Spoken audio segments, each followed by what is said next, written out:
नमस्कार, जय श्री राम किसान साथियों जो हमारी गेहूं की फसल गोब अवस्था में बालियाँ निकलते समय कौन कौन से खादों का कौन कौन से एनपीके का प्रयोग करना चाहिए जिससे कि हमारी गेहूं की फसल में बालियाँ चमकदार वजनदार शेड्यूल अच्छा रहे। और वजनदार बालियाँ रहेंगी, अच्छा चमकदार रहेंगी तो काफ़ी अच्छी बेहतरीन फसल आएगी, बालियाँ लंबी रहेंगी। तो इस समय हमें जब गोब अवस्था में होती है तो उस समय हमारी गेहूं की फसल के लिए सबसे ज़्यादा आवश्यकता पड़ती है फास्फोरस की। किसान साथी, क्योंकि उस समय जो हमारी गेहूं की फसल होती है गोब अवस्था में तो होती है, उस समय फास्फोरस की ज़्यादा आवश्यकता पड़ती है। तो इस समय हमारी गेहूं की फसल के लिए फास्फोरस की पूर्ति करने के लिए हमें गोब अवस्था के लिए कौन कौन से खादों का प्रयोग करना चाहिए। जो इनों की पूर्ति समय पे हो जाती है तो आगे चल के जो बालियाँ निकलेगी काफ़ी अच्छी लंबी बेहतरीन चमकदार वजनदार बालियाँ निकलेगी। बालियों में मक्खियों की संख्या अधिक होगी, दाने का भराव बहुत अच्छा बेहतरीन होगा। तो उस समय हमें क्या क्या सावधानी भी रखनी चाहिए। और उस समय हमें जब बालियाँ जब गोब अवस्था में है तो इस समय धीरे धीरे जो हमारी फसल गोब अवस्था में आती है तो गोब अवस्था में आते समय हमारी फसल में धीरे धीरे दूध बनने की अवस्था शुरू हो जाती है।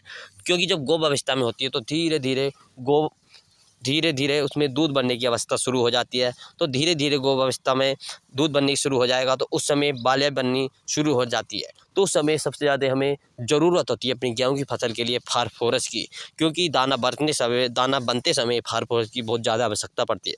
तो फास्फोरस की पूर्ति के लिए हमें कौन कौन से खाद प्रयोग करने चाहिए और उनों के लिए कौन कौन से अन्य खाद भी प्रयोग करने चाहिए। किसान साथी शुरू करते हैं गेहूं की केयर के लिए। सबसे ज़्यादा तो फास्फोरस की पूर्ति के लिए आपको लाना है एनपीके 05234, क्योंकि यह एक घुलनशील खाद है। यो घुलनशील खाद है। आपको एनपीके 05234 लेना है।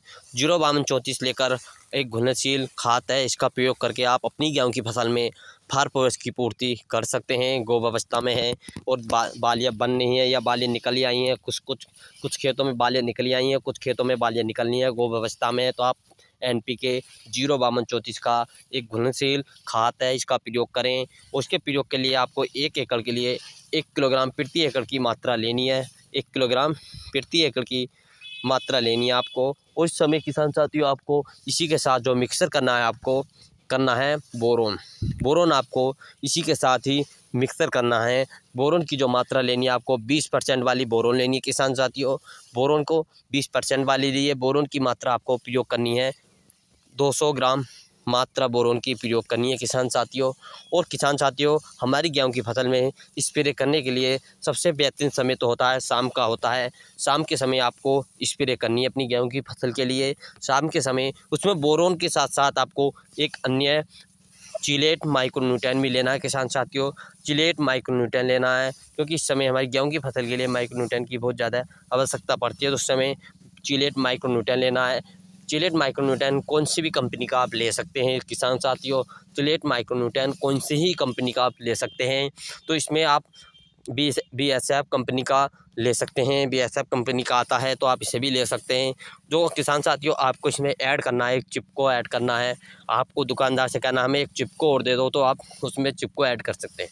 किसान साथियों आप इन्हों को अच्छी तरह से मिक्सर कर अपनी गेहूं की फसल में स्प्रे कर दीजिए। इसे करने के बाद आपको बहुत अच्छा रिजल्ट देखने को मिलेगा। तो किसान साथियों आपको एनपीके 05234 का स्प्रे करना है, इसी के साथ बोरोन लेनी है। इससे काफ़ी फायदे देखने को मिलेंगे। हमारी गेहूं की फसल में बालियाँ लंबी आएगी, बालियों का साइज अधिक रहेगा और बालियाँ चमकदार वजनदार रहेंगी। गोब अवस्था में है तो हमारी फसल बहुत अच्छी बेहतरीन बनेगी। तो किसान साथियों हमारी वीडियो अच्छी लगी तो वीडियो को लाइक एवं चैनल को भी सब्सक्राइब करें।